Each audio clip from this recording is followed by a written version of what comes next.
Hi there, good evening and welcome to this Is Ibrox. This is your Ranger podcast and it's Scott Patterson for your Sunday night. And for Saf and Reiss who join us in the pod tonight, it's the second time they've heard this spiel, so they'll just need to deal with it. We did have a host operating error before we started. If you are joining us on YouTube or Facebook or Twitter tonight, we appreciate you joining us. We thank you for your time. On the pod tonight, we discuss progression from quarter-finals to semi-finals in the Scottish Cup following a relatively convincing 3-0 win at Ibrox. Today we speak about some football in the legs for Ridvan Yilmaz, John Souttar, Is Hagi getting some game time again today, which was helpful. And we also probably should start to discuss and understand and appreciate that we will be looking at a Rangers that appears to be minus Alfredo Morelos come the summer. Joining me on the pod to discuss all of this, I'll introduce them one by one. Reiss Cochrane joins us. Reiss, hi, how are you? Yeah, very good, Scott. How's yourself? Yeah, it's not, but it's good to hear that sort of thing again after we've done it earlier on, isn't it? Aye, we've got a glitch, but deja vu never bothered me before. And joining us again for his Sunday night appearance is Saftar. Hi, Saf, how are you, big man? I'm well, Scott. I'm very good, thanks. Yeah, it's good to have you both on. Reiss, before we get into things, I often speak and refer to the intro that we have at this Ibrox, cunningly put together by our tech guys in the background. When you hear them, you can't help but visualise the goals as you hear every single one drift by and by and by. Yeah, definitely. The Mackay one, Loving-Krans, Aribo, the more recent ones probably for myself. Yes, thanks. Definitely get you kind of mouthing it without even thinking about it. Yeah, you're absolutely right. The one that sort of that does it for me is the Barry Ferguson one in the Scottish Cup final, which was a really special afternoon. Of course, the same afternoon that Peter Loving-Krans scored that wonderful header, and the formerly loved Neil McCann was responsible for that wonderful assist. Listen, lots to discuss tonight. There's bits and pieces going on right across the show, so keep with us until 9 o'clock, there or thereabouts if you can. If you want to get involved in the chat, by all means, fire something in there, and if we can get to it, we will. We are particularly keen to understand your, or get your thoughts rather, on the potential of Morelos. It looks like, Beale never said he was definitely going to end the season, but he certainly never gave the impression that he'd be hugely bothered if he wasn't here for next, which is quite telling for me. Reiss, we'll start with you. The team rightly got a huge amount of credit following the performance at Easter Road, where they were very, very impressive, in particular the middle three. I don't think anyone expected the same middle three to start again today, but I do think perhaps people expected more changes rather than just Lundstrom in for Ryan Jack. Yeah, definitely. I was one of them.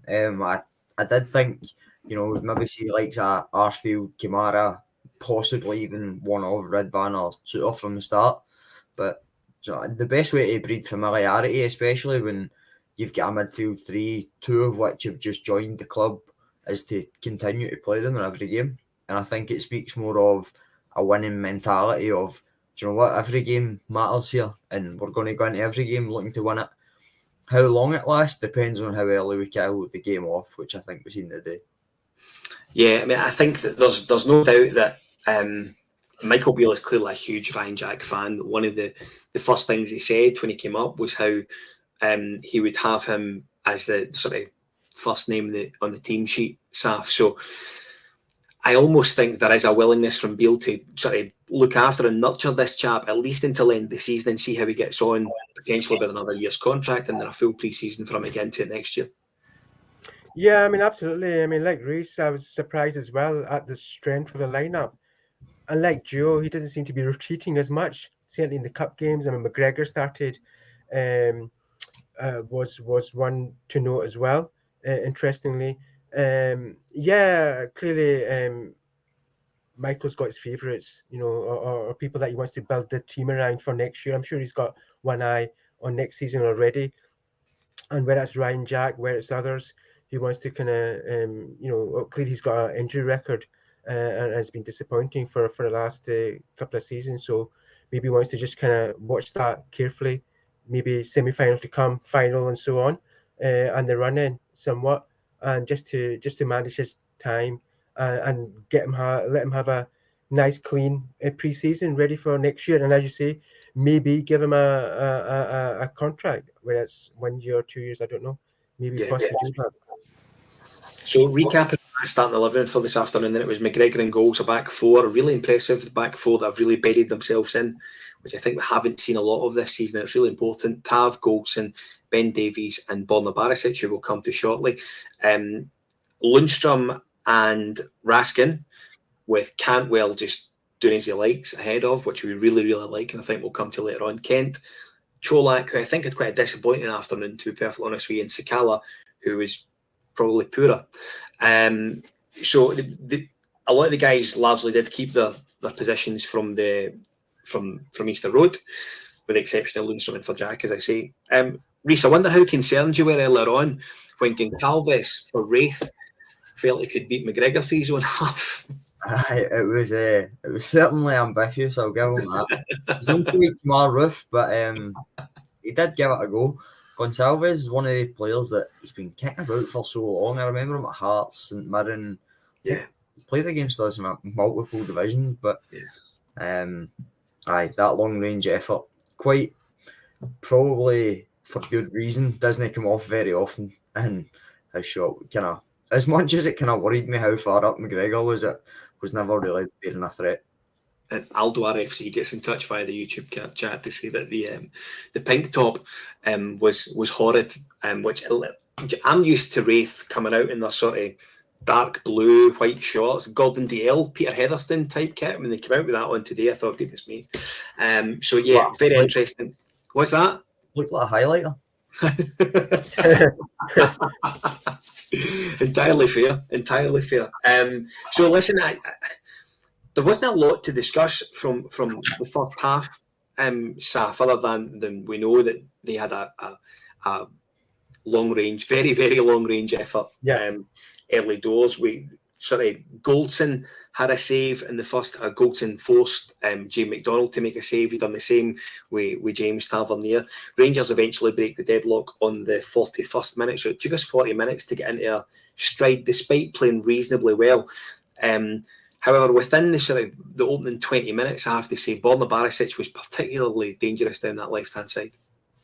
Yeah, he was. I mean, Borna's playing well, hasn't he? Laterally for the last kind of 3-4 months or so, getting crosses in, being a bit more aggressive, a bit more accurate in his delivery and style.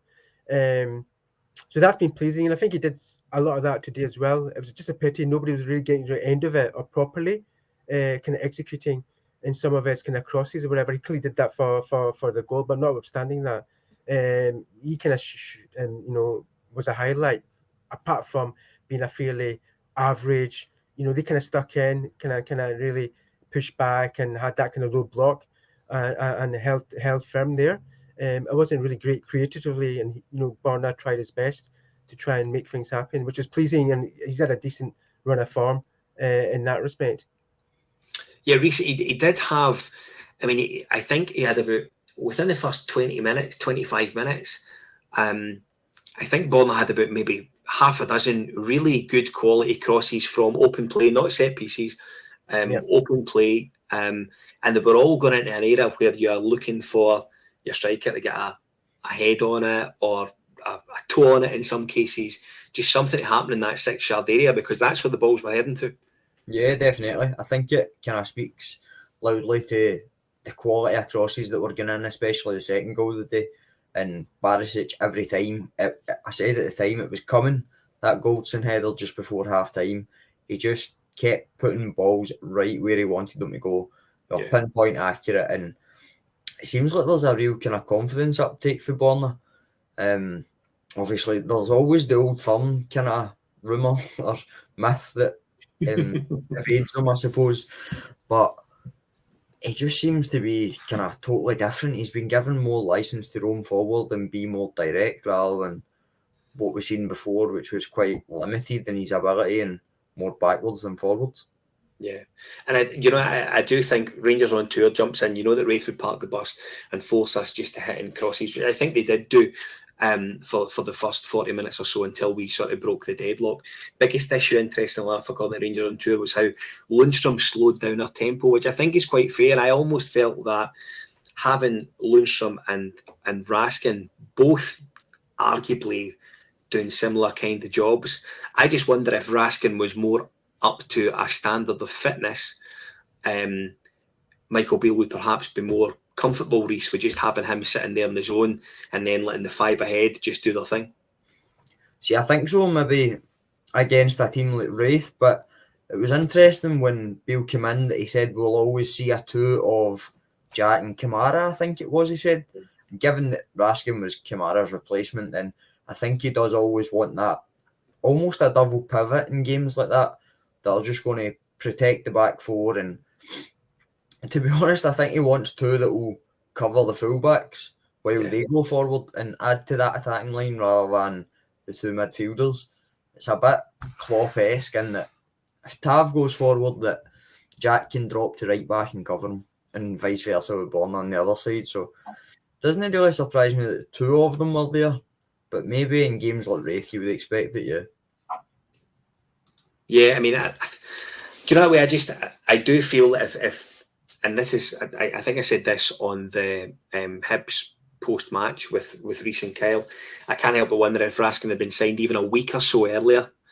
It may have allowed them to sort of start against Celtic at Hampden, and it may have now given Beale that further confidence to maybe play him in that role on his own, because he's got a fantastic engine, and I think he can probably, if in many games we're going to have so much of the ball, and you'd like to think that mostly it's going to be in an advanced part of the pitch. I think Raskin can marshal that area in front of a Goldson and a Davies relatively well, and the knowledge that Tavernier and Barisic are going to be looking either level either side of him or advanced of him anyway. So I do just sometimes wonder if he was there a little bit sharper, and this isn't a dig at anyone, particularly not today.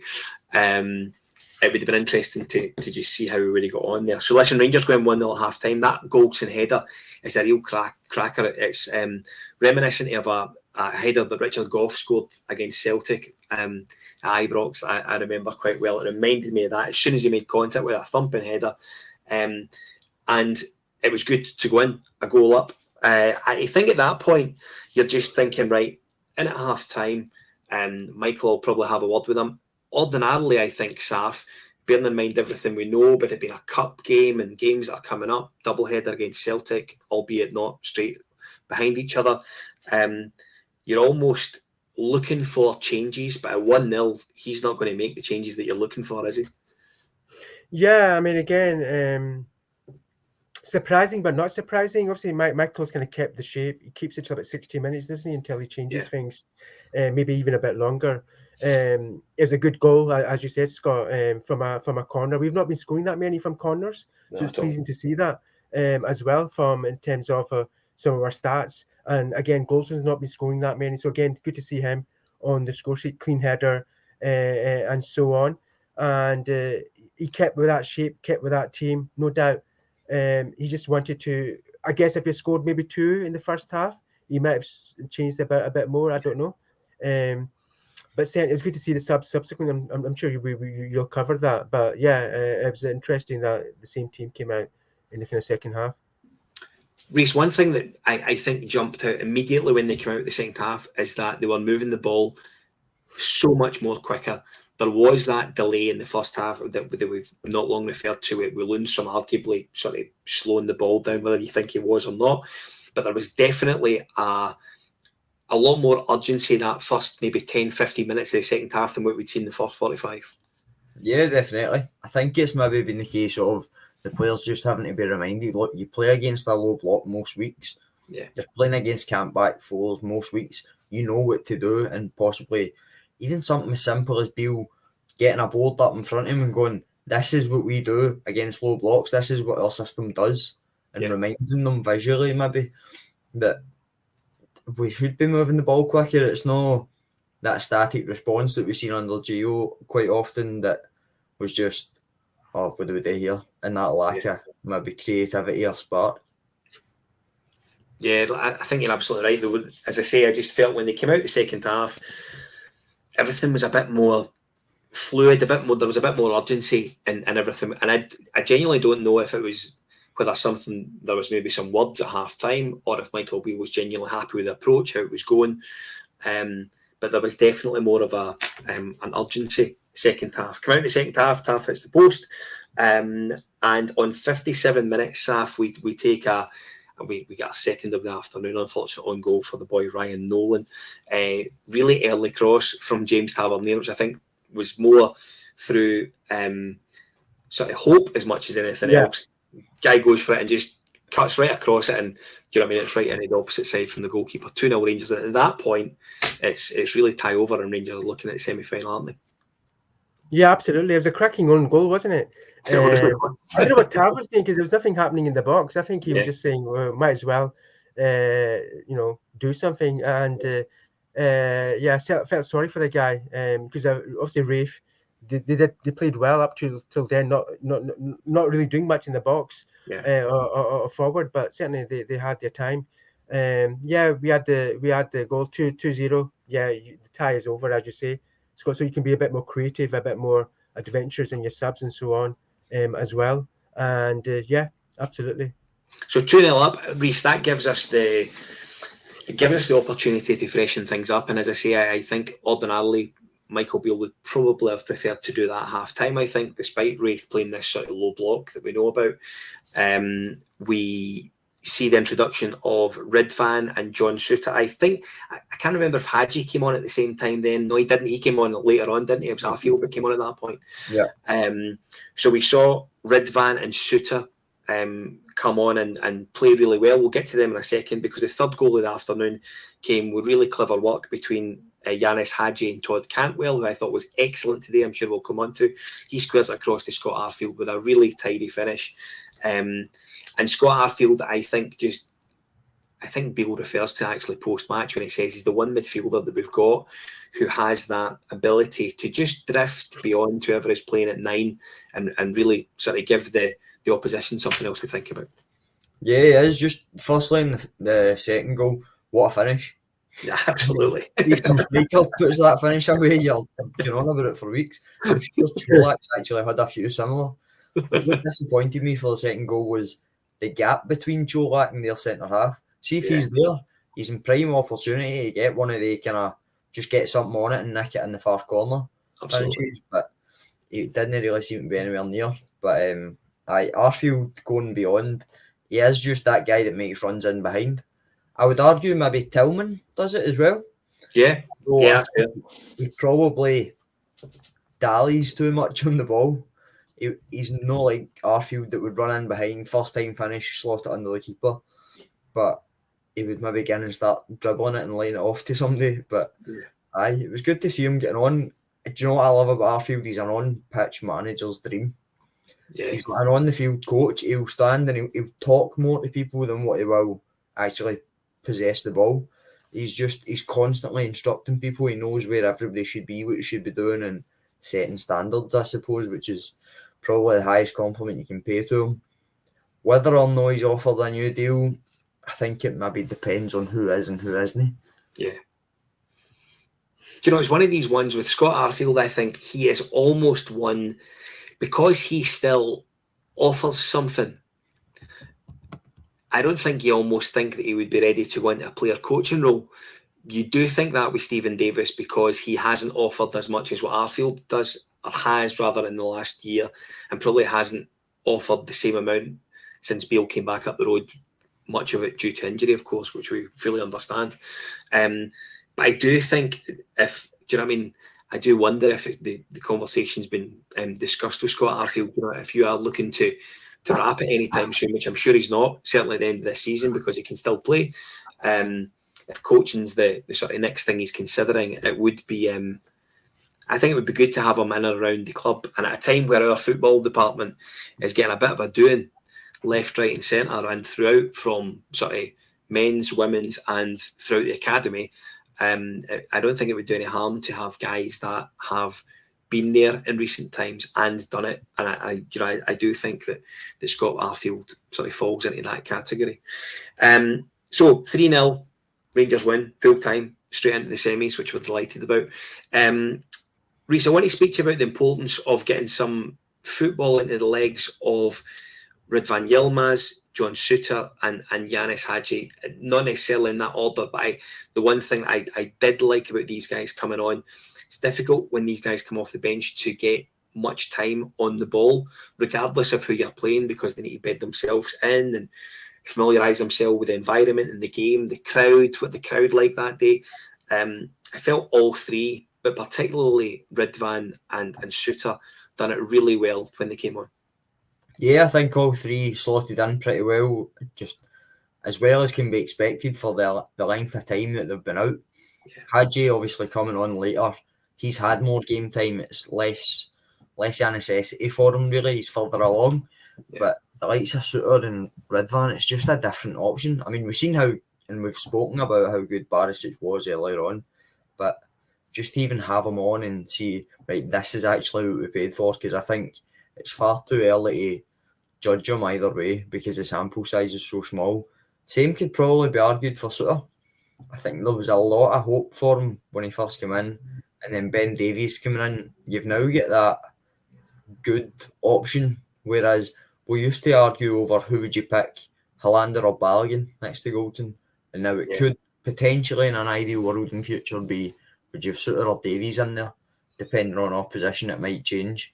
I think he probably offers us the defensive side that Davies doesn't have, and Davies will offer the technical side possibly. Yeah. So I think it's only good options to have, and hopefully we see a lot more of them coming as we move forward.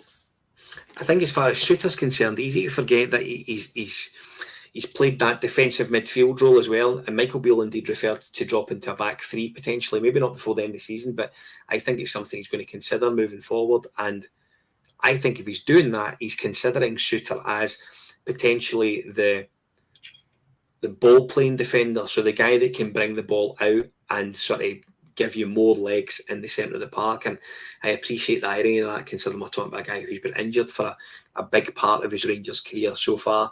However, I do think they potentially see him as someone who can carry the ball and maybe leave Goldson and Davies to defend if he's advancing with the ball. Very interesting to see how John Souttar fits into this jigsaw. I think the same goes with Hagi, Saf. We know that we've got Tom Lawrence, potentially Malik Tillman, Todd Cantwell, who was excellent this afternoon, all playing in similar sort of roles. And indeed, within our WhatsApp chat during the week, we had a discussion to say that if we had to free up funds to bring in Malik Tillman in the summer, is Hagi someone who you'd be happy, in air commas, to sacrifice? I don't want you to say if you would or not be, but we definitely have lots of options in there.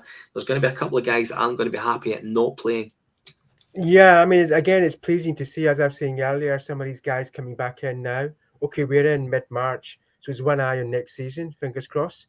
And you forget that there's been a lot of quality that have been injured for many months now. Hagi been one. I remember him well during when we won the title, 55, how well he played. His reputation preceded him, obviously with his dad and so on.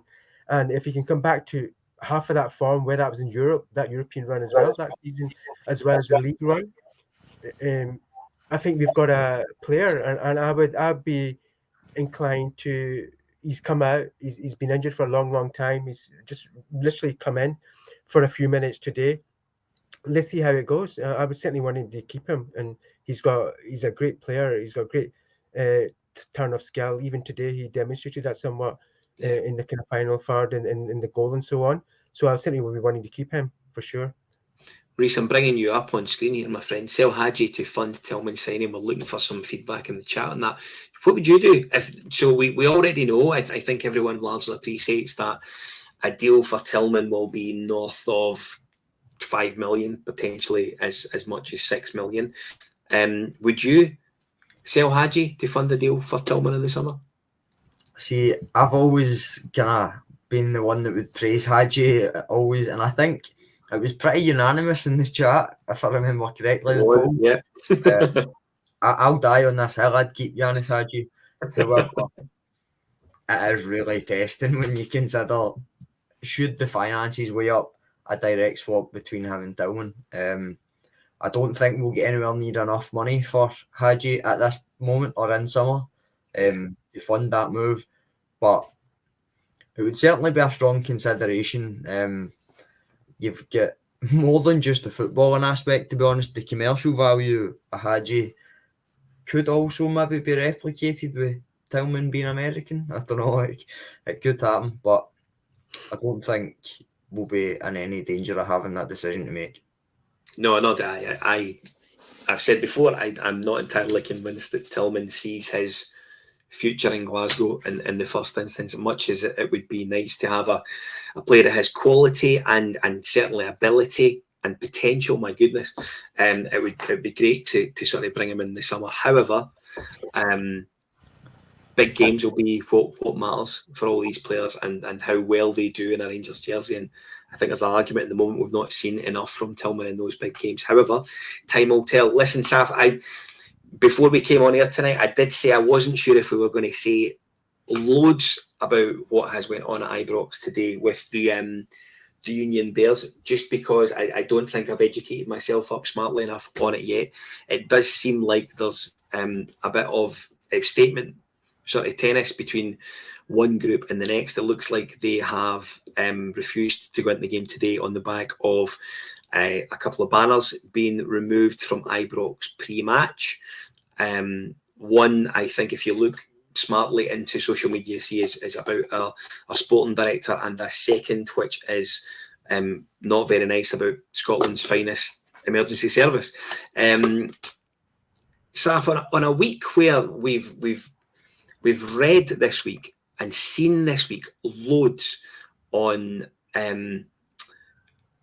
sort of freedom of speech. Do you know what I mean? I'm fed up looking at Gary Lineker, to be frankly honest with you, Saf. But I do wonder, this is going to roll on a little bit, I think, just on the back of what we've seen this afternoon at Ibrox.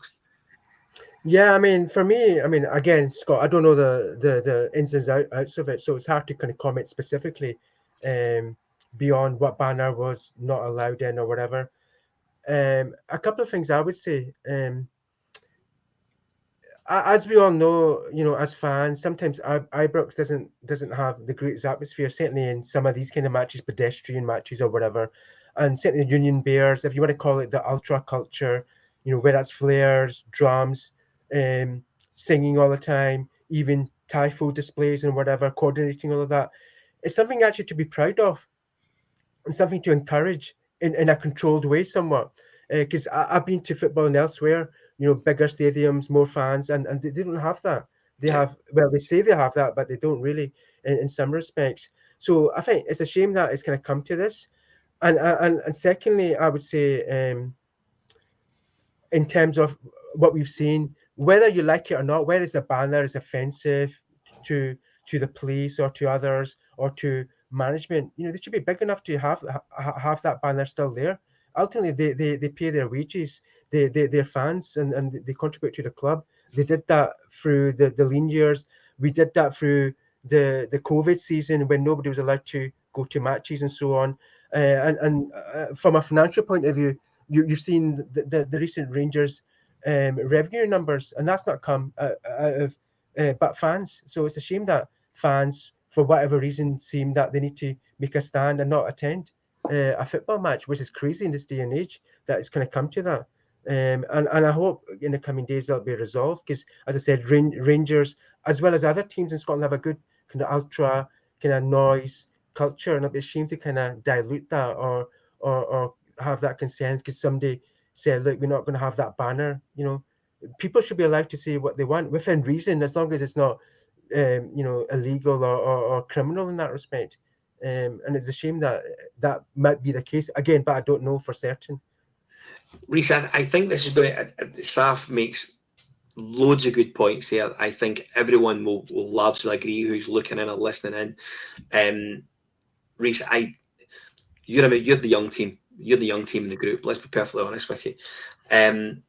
I do have to say you were very aware that the atmosphere at the game today, whether you sort of agree with what the Union Bears do or say, they create an atmosphere in the game that people go and either think is great. You'll never please everyone all the time. We know all about that. We found that out last week when we released our interview with Stuart Gibson.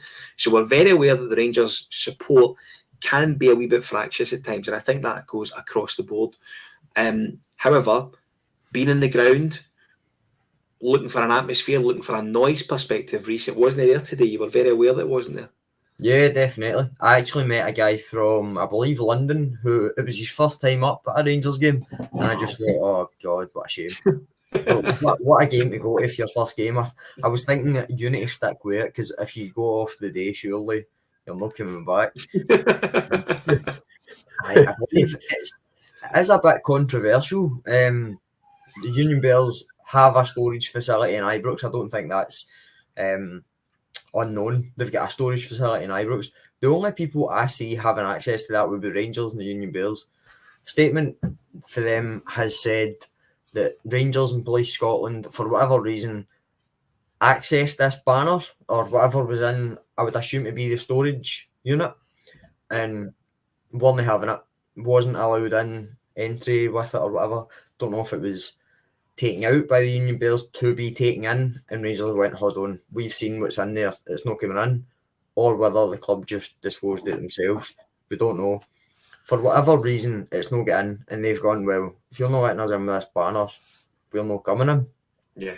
Now, I don't believe that it would have been totally because of the anti-police banner that the club are claiming it is. I believe there's probably more to it. I think we've seen enough anti-police banners over the years to know they get into the ground without club interference usually. Yeah. But they are just the lifeblood of the stadium. I was down at Man City in August there. I've been at Everton in February. A few of the Everton fans were actually saying to us, the atmosphere up there's good, man. There's nothing like that down here. It's the only reason Crystal Palace are relevant is home-style fanatics. There was nothing at Man City. You felt like, and I remember saying it in certainly the chat, maybe the pod after it, you're sitting there going, this could be 5-0 either way and nobody really cares. And that's not what football's about. The ultras culture, I believe, should be able to flourish. Robbie Nielsen even name-checked a recently formed group, Gorgie Ultras, saying that albeit Hearts conceded an early goal yesterday, they kept the place alive, was a paraphrase for his exact quote.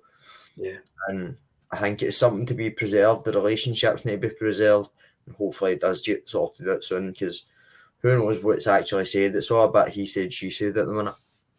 Do you know, the sad thing for me is, and it's perhaps not surprising because, do you know, as I said, do you know what I mean? As supporters, we're allowed to disagree with each other, and that's just the way of it. That's the world we live in, and as far as Scottish football is concerned, as a Rangers fan, I think that's where we are.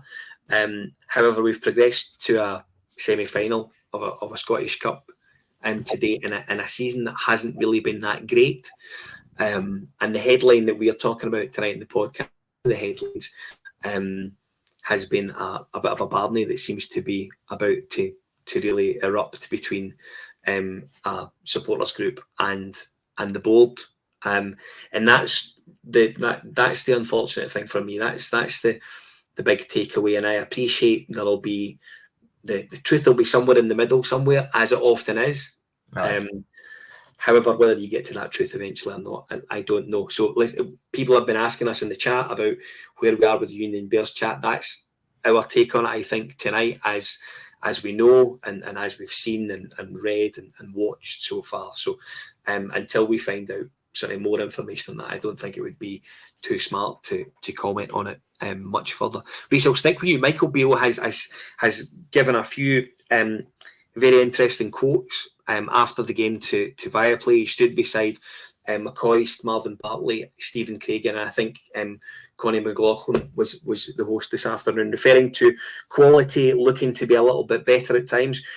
Also expecting Kent and Cantwell to trust themselves in that final third a little bit more. Two things. He obviously thinks that today could have and should have probably been better, particularly in the first half. And he's also looking for more goals out with number 9, whether that is Antonio Cholak, Kemar Roof, dare I say, or Alfredo Morelos, who we'll come to later. Yeah, definitely. I don't think it's anything that none of us are thinking. It's maybe just in a more outward manner. I think what's kind of hitting home for me more and more often as Beals came in was, at first he was saying like they don't believe in themselves, there's a lack of confidence or something. I'm wondering why, and this was when he first came in, he said, I'm wondering why these players have all of a sudden seemingly lost their confidence. That kind of we can do this. It seems there's a bit of fear about them, I think, was maybe a word they used. And you seen it under Gio when there was a back four or 10 men behind the ball.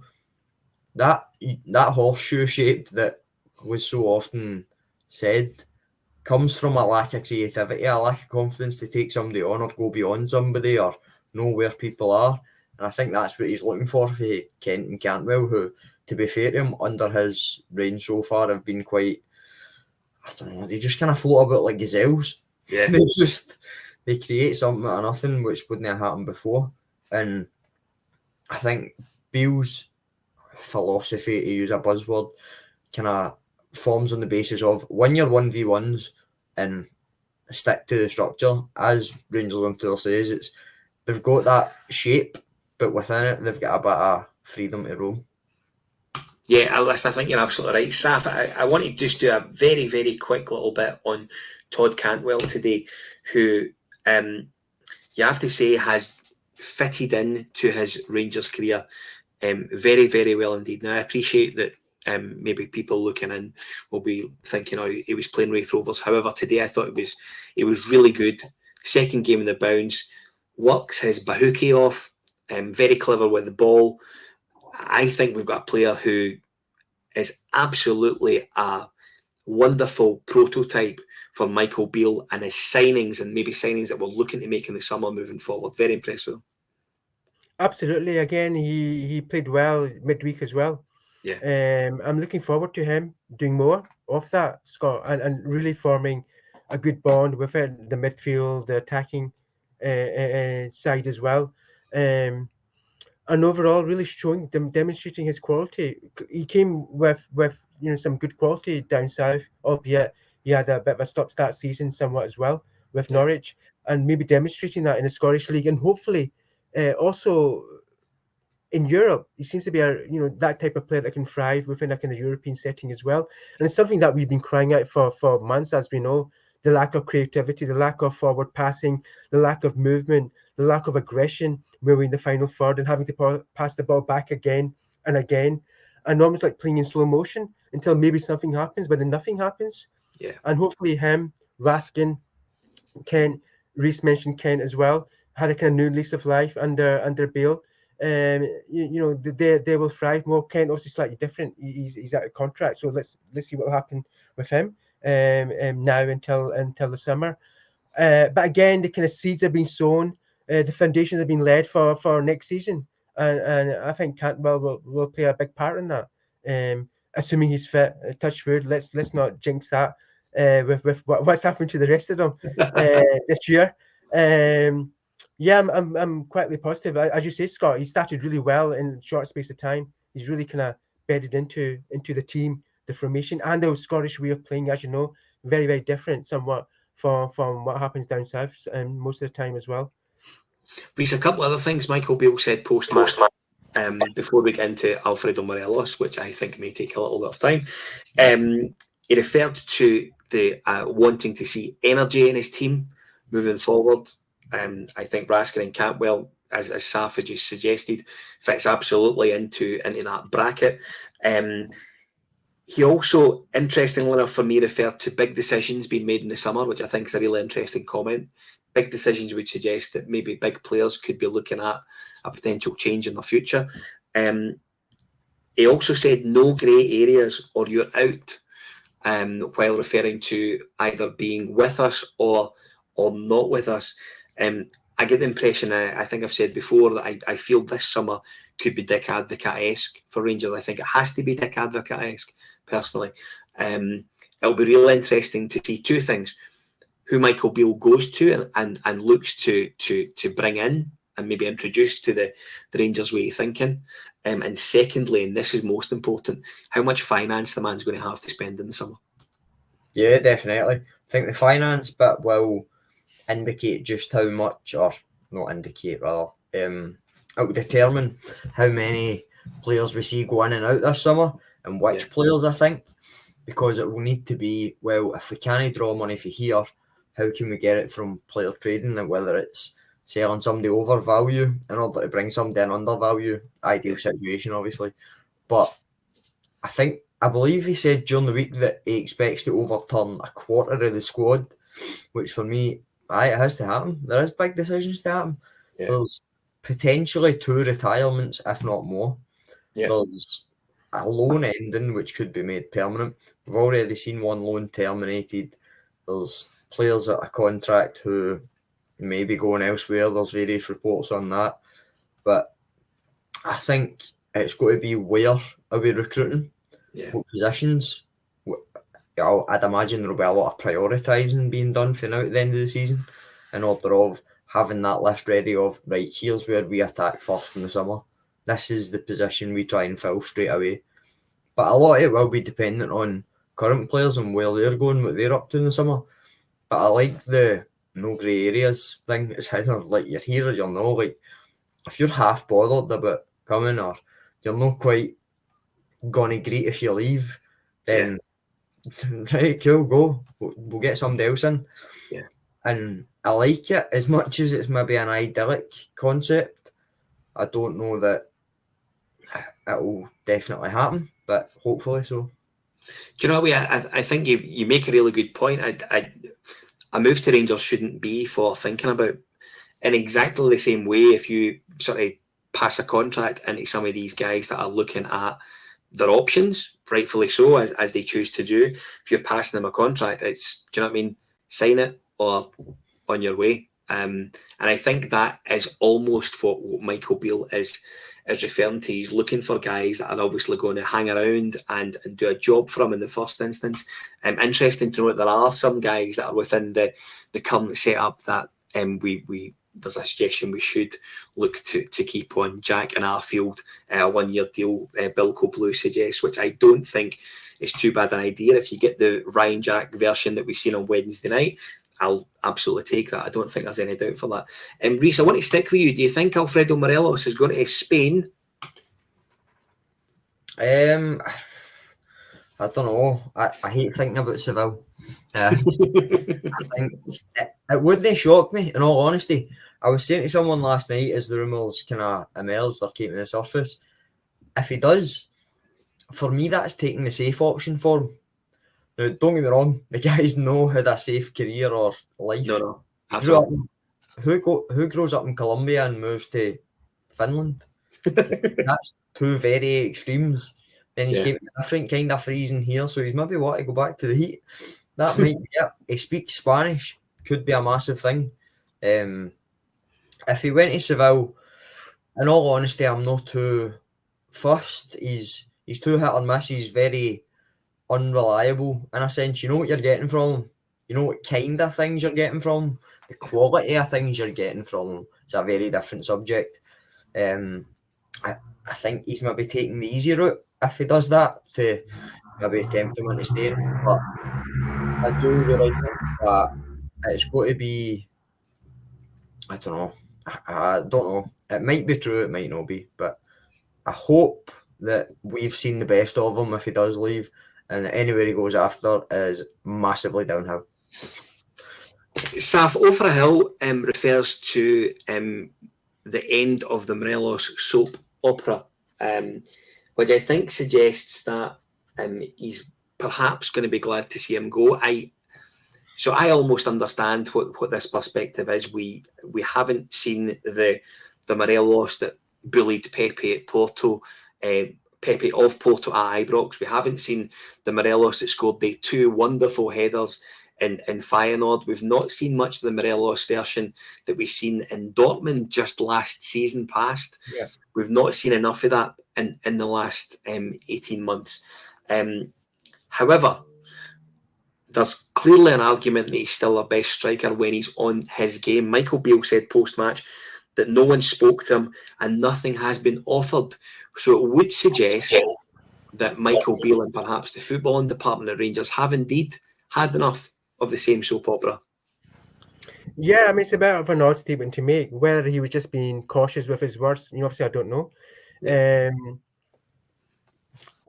I think I'm on record as saying I think Morelos will leave, and I'll be surprised if he stays and does another contract, purely because I think footballers these days, when they're out of contract, have so much power and they can make so much money by signing a peak contract or getting that leverage of a significant signing on fee plus more money in salaries, whether that's in Europe or down south or elsewhere. And I think for us, peak Morelos was roughly literally this time last year, was peak Morelos, and I don't think we're going to see that again. For whatever reason, as you know, pre-season he didn't come in great shape. He's taking time to get up to speed. He's not been the same since then at all.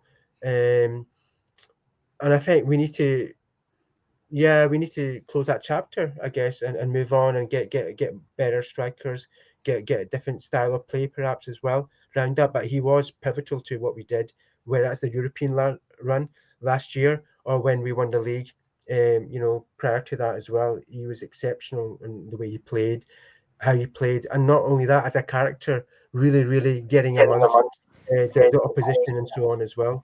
And it's a shame, but these things happen. We've had other players that have come and gone in similar ways that are characters and genuine impactful players for many years. And I think he will go. And I think for him as well, he's come from poverty. He's made a lot of money. He's probably got another 3, 4, 5 years to make a lot more money for him personally. And I think he'll probably take that option.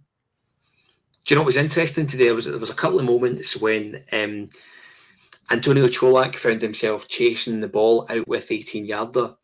And it became very, very obvious for me at that point what Morelos could do and Cholak doesn't do, and the difference between the both. So in a situation like that, Morelos would be harrying and hunting and chasing, and Cholak doesn't have the ability to do that outside the 18-yard box. Now, I'm not doubting that if you transfer both these guys into the 18-yard box, I think Cholak is certainly a better finisher and probably has better composure. However, there was a couple of moments today you were very aware that you instantly spotted the difference between both frontmen. Reiss, one of the interesting things, and it's the last thing I want to quote from the Michael Beale press conference post-match, was that he needs to see a little bit more from Alfredo.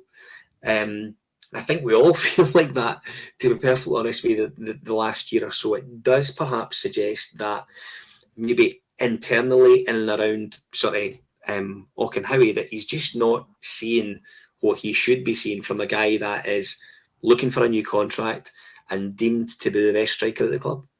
He's reportedly one of the highest earners, and I don't think it's too wide of the mark. How, or rather, what aspect he wants to see more of him in, I don't think it can be, narrowed down to one either. I think a bit more determination, a bit more commitment, a bit more optimism, a bit more goals. You could name 10 things that he wants to see a bit more of, and I totally in agreement. I don't think 2 years ago, if Morelos was leaving in a free, we'd have been up my arms about it.